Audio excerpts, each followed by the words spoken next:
Hello, Apes, and welcome back to Chapter 24, Sustainable Solutions, and this is the fifth in our screencast series, and we're getting ready to talk about carbon neutrality as a major goal. We're going to hear this year that carbon dioxide and methane gas are two of the main gases. There's other gases, but two of the main gases that are contributing to the increase of greenhouse gases. So I want you to think of greenhouse gases like a blanket. If you keep adding blankets, you're under the covers and you keep adding blankets, what's going to happen? Are you going to get warmer the more blankets that are put on top of you? Sure you are. And that's the same thing that's happening with carbon and methane gas.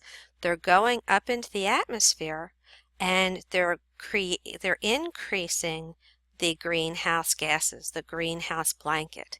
And what happens with that is it's trapping warmer air into the atmosphere. It used to be that the air could cool as it rose away from the earth and then drop back down. More cool air is more dense, so it drops back down to the earth's surface and it would drop down a little bit cooler. But as these blankets, this greenhouse blanket is thickening, it's not letting that air cool as much as it did in the past, and it's coming back down in warmer temperatures. And that's why we're seeing the polar ice caps melting. That's why we're seeing an increase in temperatures. And that increase in temperature worldwide is changing and having an effect on the weather. We're seeing here in the United States impact of severe storms. We have severe storm threats several times a month with rainfalls that could bring 1 inch to 3 inches of rain sometimes. This summer, I think, out in the Midwest, they had rain that was bringing 5 inches, when there's other places that are suffering extreme droughts. They don't have any rain. They're not getting the moisture that they had before because of this. So we have to reduce the greenhouse gas emissions, and we have to do that from fossil fuel combustion because that's the primary source of carbon and cows are actually the highest for methanes. But combustion, it's a top priority for campus sustainability. There are some universities that are complying with the Kyoto Protocol, and they are trying to justify that students pay $10 a student per year to comply with the Kyoto Protocol. And I take a look at that. We'll be talking about the Kyoto Protocol in a later chapter, but if you're not familiar with that, please look that up. And they're hoping to reduce and conserve and create carbon offsets where people are not putting as much carbon up into the atmosphere. The way that they heat the dorms, the way that they fuel their cars, all of those are things. What they purchase, what you purchase depends on fossil fuels. So if you purchase products that are green or organic, then they've been done in a way to reduce that carbon footprint. Students have also presented administrators with proposals to eliminate carbon emissions.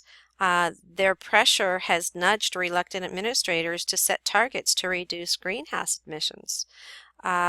Focus on the Nation is a national teach-in which provides solutions to climate change. And it looks at America's energy future. And it looks at our conservation and our sustainability practices.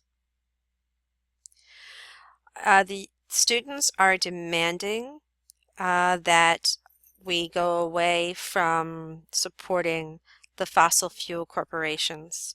The U.S. has higher education has over $400 billion of endowment money, and much of it is invested in the stock market that comes from the fossil fuel corporations. And they do that to kind of buy the student to use their product because they supported them, and that continues to put carbon dioxide up. It continues the use of fossil fuel. So students are demanding that we get away from this. Some of this is in stock in corporations in the coal and oil and gas industries, as I said, all fossil fuels. So students are working to convince their campus leadership to sell off stocks in fossil fuel companies. And they're telling them to buy in clean power, renewable resources.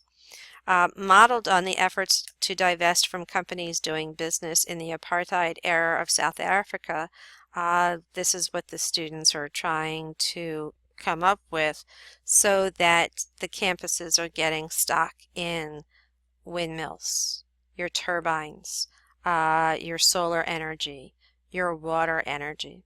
So since 2012, over 200 campuses have actively divested their holdings, and they're starting to reduce the support from the fossil fuel corporations. So here's a protest of students on a campus asking them to divest instead of invest. Many organizations support campus sustainability.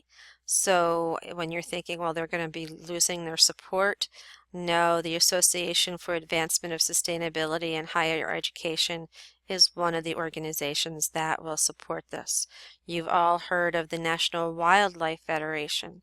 They are very willing to support campus ecology programs and give money back to the campus. They provide information on sustainable efforts. Not only do they help produce income for that campus, but they give them information to be sustainable. The National Wildlife Federation program recognizes the most successful campus sustainability initiatives, and by recognizing them, they get support. The campuses can grow with their support. It's easier than ever to start sustainability efforts on your own campus because of these programs that are in place. Sustainability efforts on campus parallel efforts in the rest of the world.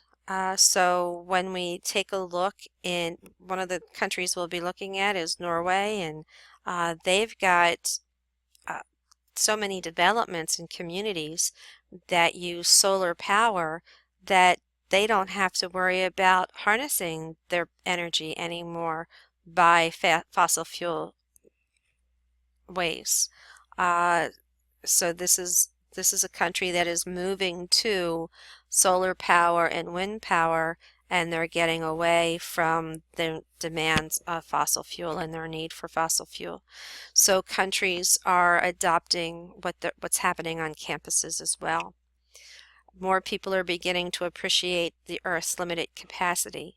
We're getting people worldwide recognizing that we have one Earth.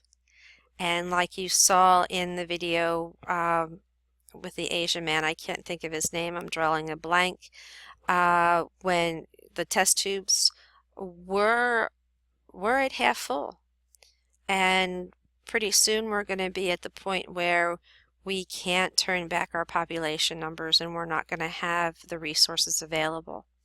So a lot of people are seeing this and they're voicing their concerns, and they're asking people, as well as they're doing it themselves, they're changing their current behaviors on how they consume these resources.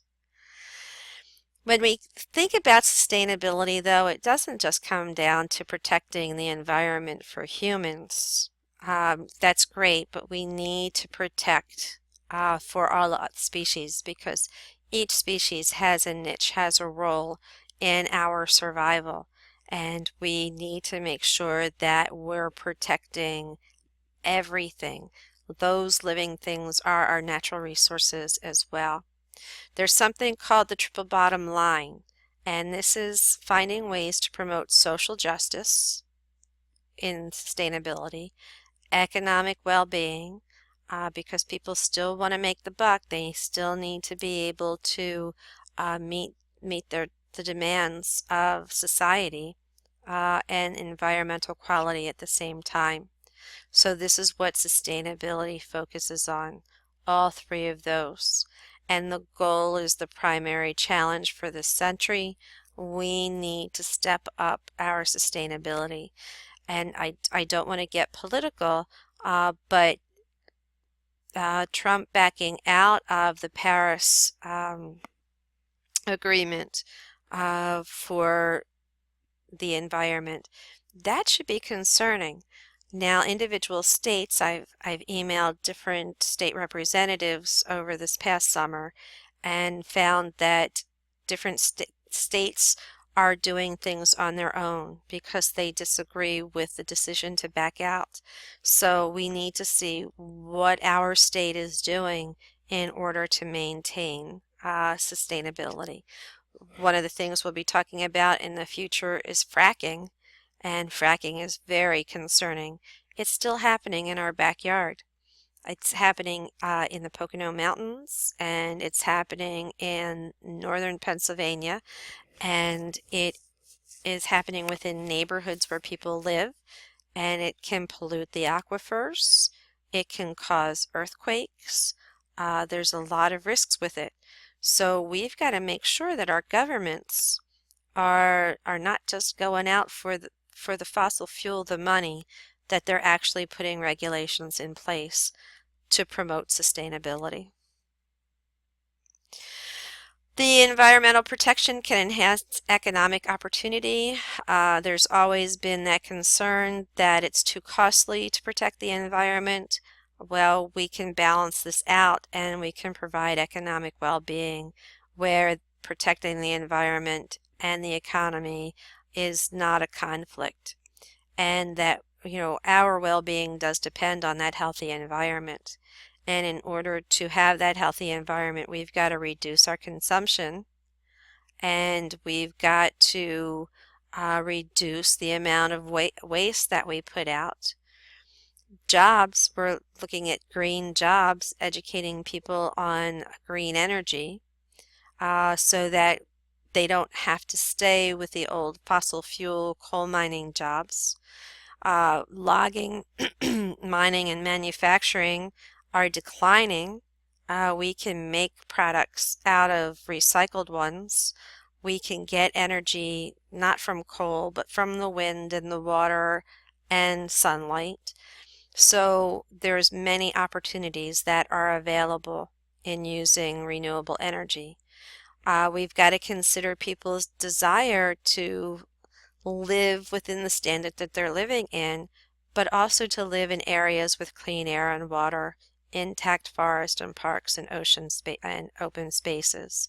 We've got to protect these protect these areas and boost property values and tax revenues. When you do protect those areas, then those values go up. This is what a turbine looks like for collecting solar energy. These companies actually pay landowners a certain amount of money each month, like rent, to have these turbines, and then this generates the electricity. Most of Costa Rica's electricity comes from these turbines.